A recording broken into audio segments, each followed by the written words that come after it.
Hello, you're listening to The Science of Successful Job Hunting with me, Mildred Talabi, author, speaker and blogger committed to inspiring and changing lives in business and careers. This podcast series is all about sharing tips and techniques with you that will take the guesswork out of your job hunting. Why? Because successful job hunting is not about luck, chance or hope. Successful job hunting is a science. Welcome to today's episode.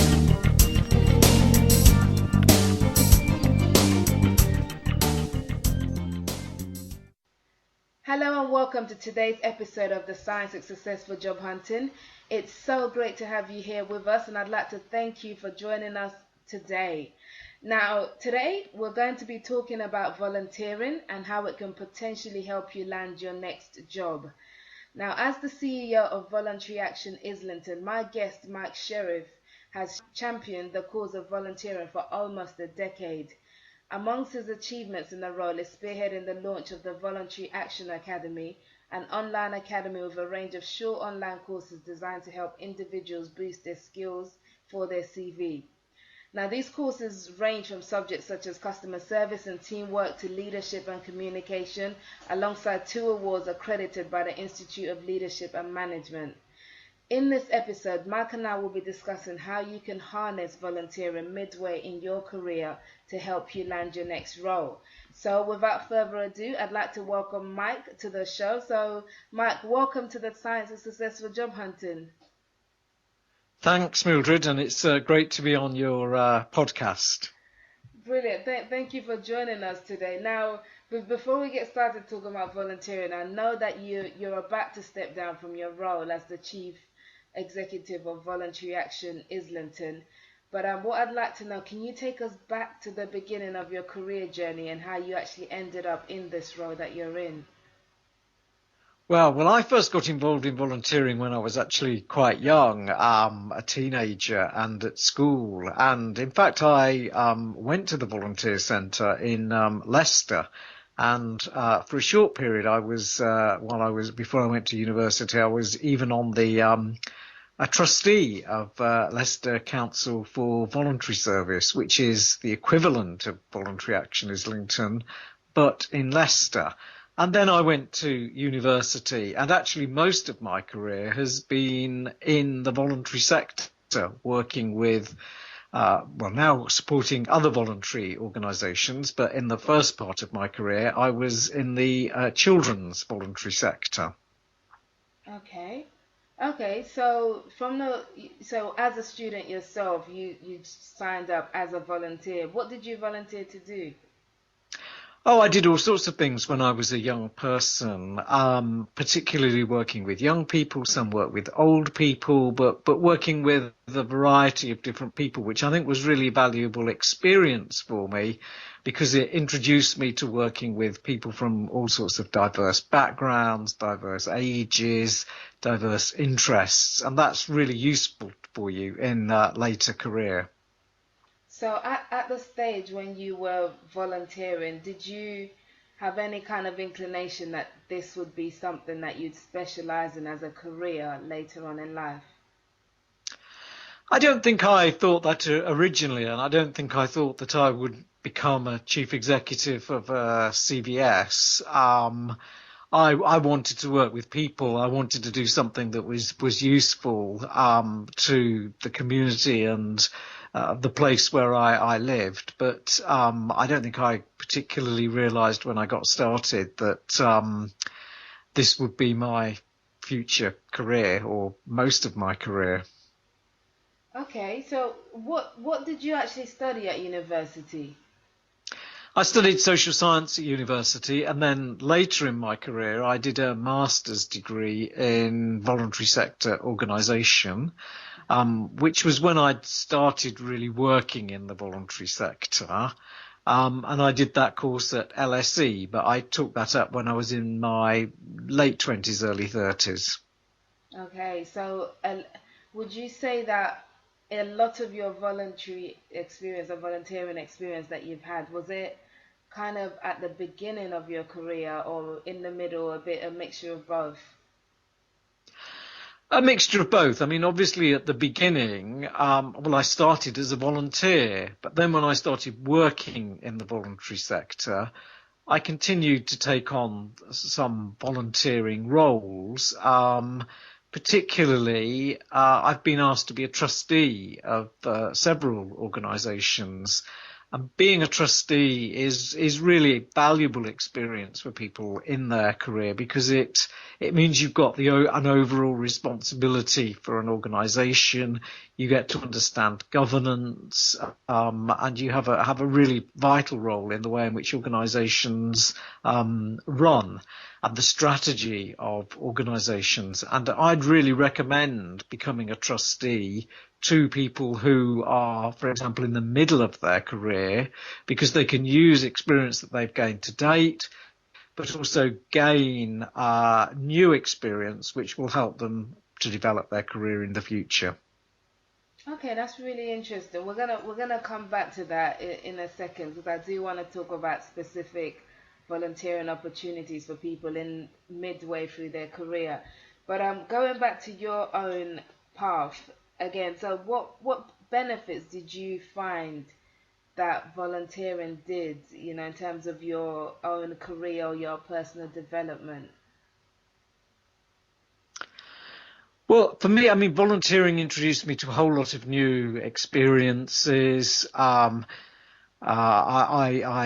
worked actually abroad for a short period in Bangladesh. That was a semi-voluntary contract. I was paid a small allowance to do when I was doing that. But I mean, volunteering just introduced me to just such a wide range of different experiences and different people, which was all valuable in terms of the progress of my career. Yes, I did and read that on your LinkedIn profile that you spent some time in Bangladesh in the late 80s. Now, you also speak Bengali, isn't it? Is that the local dialect? I speak Bengali, yes, some Bengali, Oh, uh, fantastic. which is the language of Bangladesh, but also the language of West Bengal. Yeah. Okay, awesome. So you did all of those volunteering experiences, and then you settled down. So fast forward 10 years ago, when you started off at Voluntary Action Islington, what was it about the organisation that attracted you to the role to take on the chief executive role? Well, I think the chief executive of Voluntary Action Islington, you just have a fantastic overview of the voluntary sector in Islington. I'm interacting on a daily basis with lots of different volunteers who are doing amazing things in Islington. I'm working with lots of different organisations, really dedicated people. Again, the voluntary sector in Islington is so diverse. I think we have one of the largest number of voluntary organisations of any place in the country. And they're just doing amazing work from the arts, from working with older people, isolated people, providing advice to people. And now we have food banks, lots of church groups, community organisations. The range is just amazing. And I think it's really important that, I mean, the role of an organisation like Voluntary Action Islington is to make sure that there's a really good environment for organisations to work in. So we work with the local authority, we work with other statutory bodies to make sure that they understand the interests of local voluntary organisations in the borough, and we bring the different voluntary organisations together, which is absolutely fantastic. And I think in these days when society is often splintering and people are becoming more divided, it's really important to have an organisation like Voluntary Action Islington that brings people together. It does sound like it's a really important organisation, and I'm guessing you're based in Islington yourself.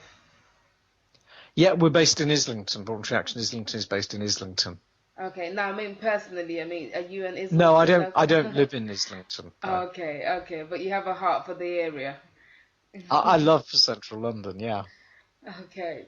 Now, okay, well, we're talking about volunteering with in terms of people who are not at the beginning of their career. I'll be honest with you, when I mention it to people who are mid-career, senior levels, that kind of thing, the word volunteering for people who are more experienced workers and maybe they have bills to pay, kids to raise, mouths to feed, it's quite often met with some hostility, as most people think that it's free work that they can't afford to do. So how would you combat an objection like that?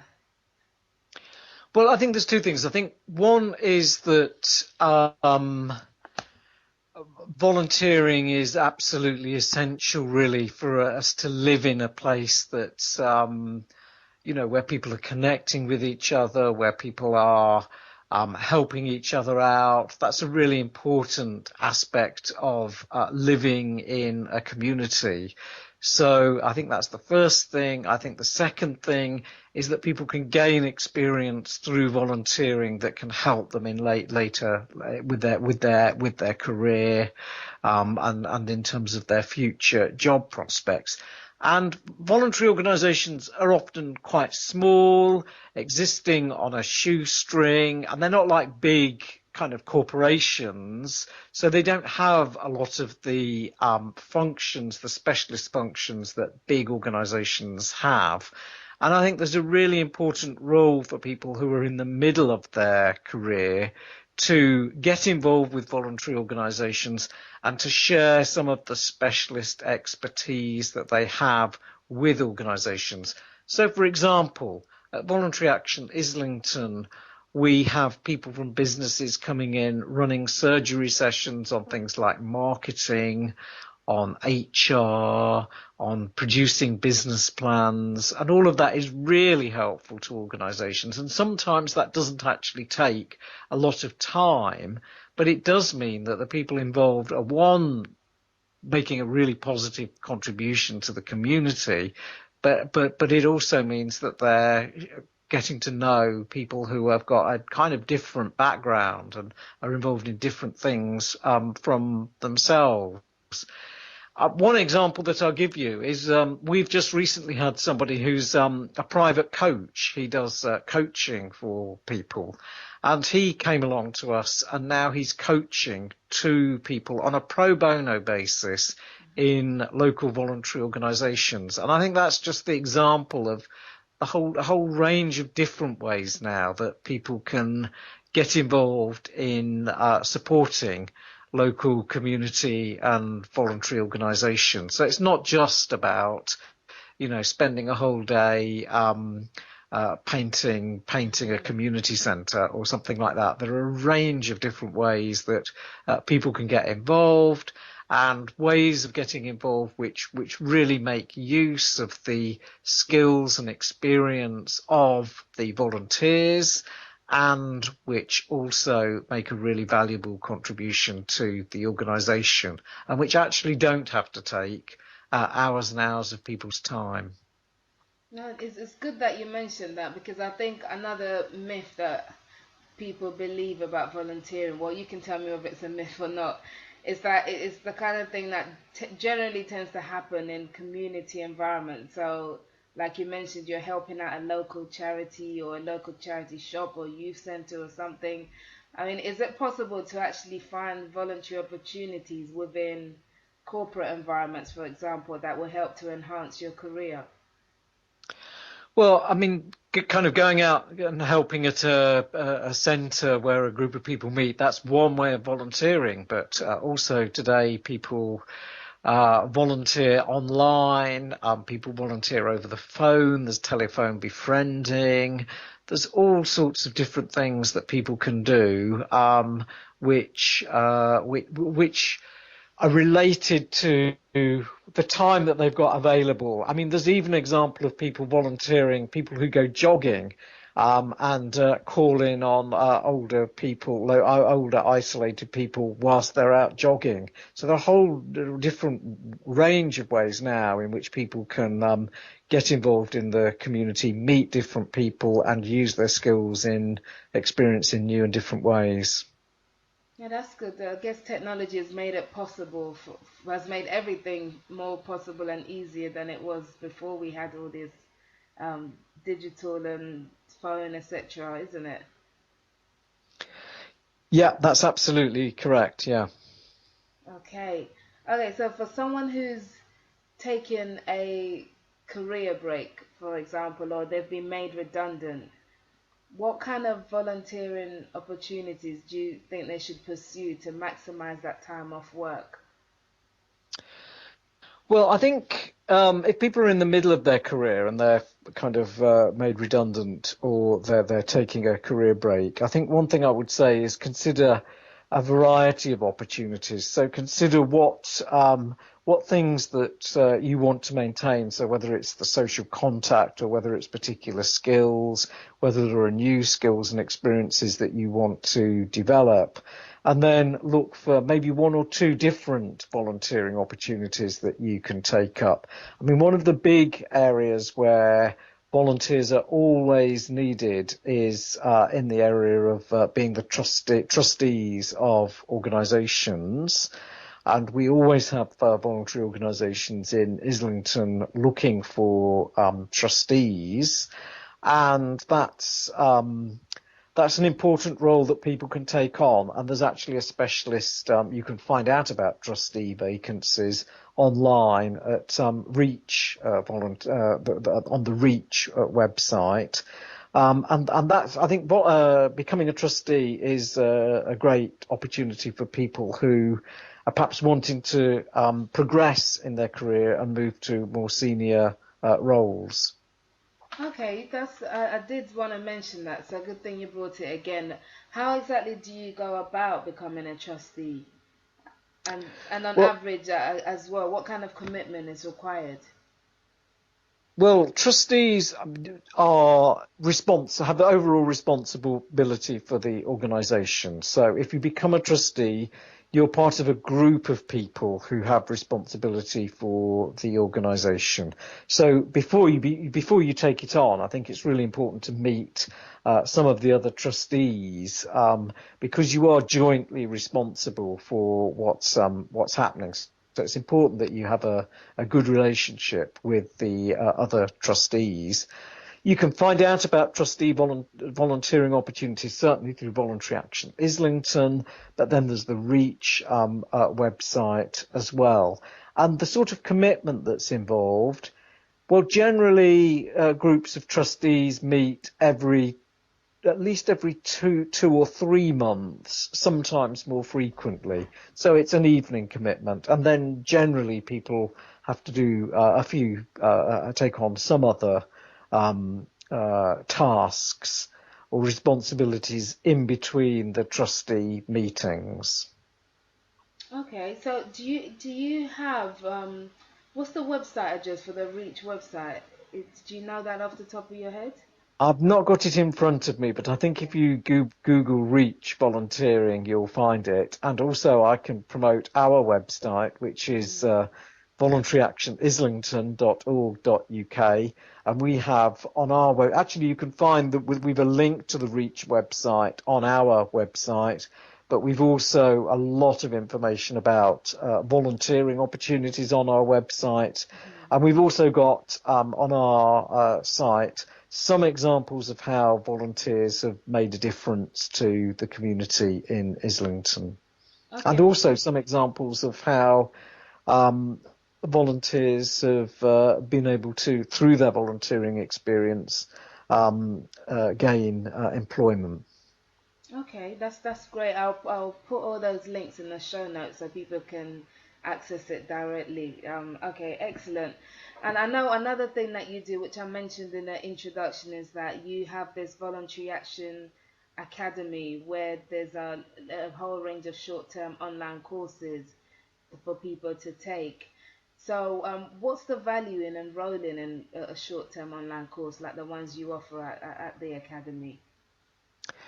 Well, we're currently reviewing all of the academy courses and how we're involved in training, because we found that people really are particularly keen on more face-to-face opportunities. But we have run a leadership and management course at level 3, which is accredited by the ILM. We've currently got some students completing that course, and those are all people who are interested in taking on management and leadership roles within voluntary organisations. Okay, so for somebody who's, I don't know, who's as we was talking about, someone who's a mid to senior level professional looking for their next break.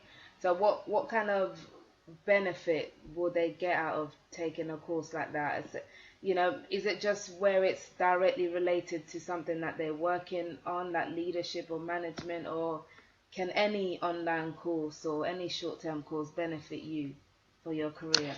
Yeah, there are lots of online and other courses available, and usually if you take up a volunteering role, the organisation that you're working with should be able to kind of signpost you to relevant courses.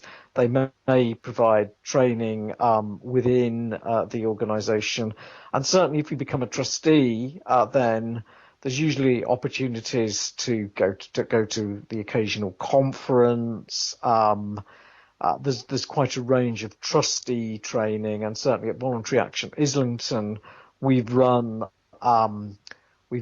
workshops on governance, and we now have a trustee network. So people who are trustees of voluntary organisations in Islington can come along to our trustee networking events and meet up with other trustees. Okay, that sounds pretty good. So you do offer quite a bit of support for somebody who's taking on a voluntary opportunity through the Voluntary Action Islington. Certainly for our own volunteers, that's the case, and most of the organisations that we're working with will provide some form of training for people who are involved in volunteering. And there's a whole range of different courses now available, certainly in Islington, but actually all over London. Okay, brilliant. So I guess the next step then, so you've done this volunteering and now you're looking to make an impact with it. So how can you best communicate your voluntary experience on your CV in order to enhance your chances of landing your next paid job? Well, I think you need to obviously emphasize what you've learned from the volunteering experience, emphasize the responsibilities that you've had. Often in voluntary roles, you can take on responsibilities that you don't necessarily have the opportunity to take on in your paid work, and all of that should be emphasized on your CV. I think the range of different people that you've been involved with is very important to emphasize that. Obviously, the skills you've learnt, the fact that you've shared skills with other people and worked in a team, that's all really important in terms of representing what you've done on your CV. Okay, so in general, how do you think employers view volunteering on your CV? Is it generally a positive thing? Well, we actually did a survey of employers as part of one of our projects, our Strengthening Community project. And all of the employers that we spoke to and interviewed as part of that small piece of research said that they valued volunteering and that they would look favourably on it if it was included within a CV. So certainly what we found from employers, what employers have told us, is that they're very positive about volunteering experience on people's CVs. That's good to hear. And another thing is, so relating to that, so does volunteering abroad carry more weight than volunteering locally? So if you were to go away on a I mission think somewhere. I don't think the place matters particularly. I think it's more what you do, the responsibilities that you take on, the people that you're meeting. That can vary, within Britain or when by volunteering abroad. So I think it's more what you do than where you do it that's important in terms of CVs. Oh, that's good. Okay, so I think final question because we're getting to the end of time. But So as I said, a lot of our listeners on this podcast are kind of midway in their careers, mid to senior level professionals. So I think what I'd like to know, and I call this show the Science of Successful Job Hunting, because I believe that successful job hunting is not by luck, chance, or hope, that it's a science. So in other words, it's a formula to successful job hunting. So with that in mind, if you had just one science of successful job hunting to share about volunteering your way into a paid job, like a formula method that's guaranteed to work if someone applies it today, what would it be?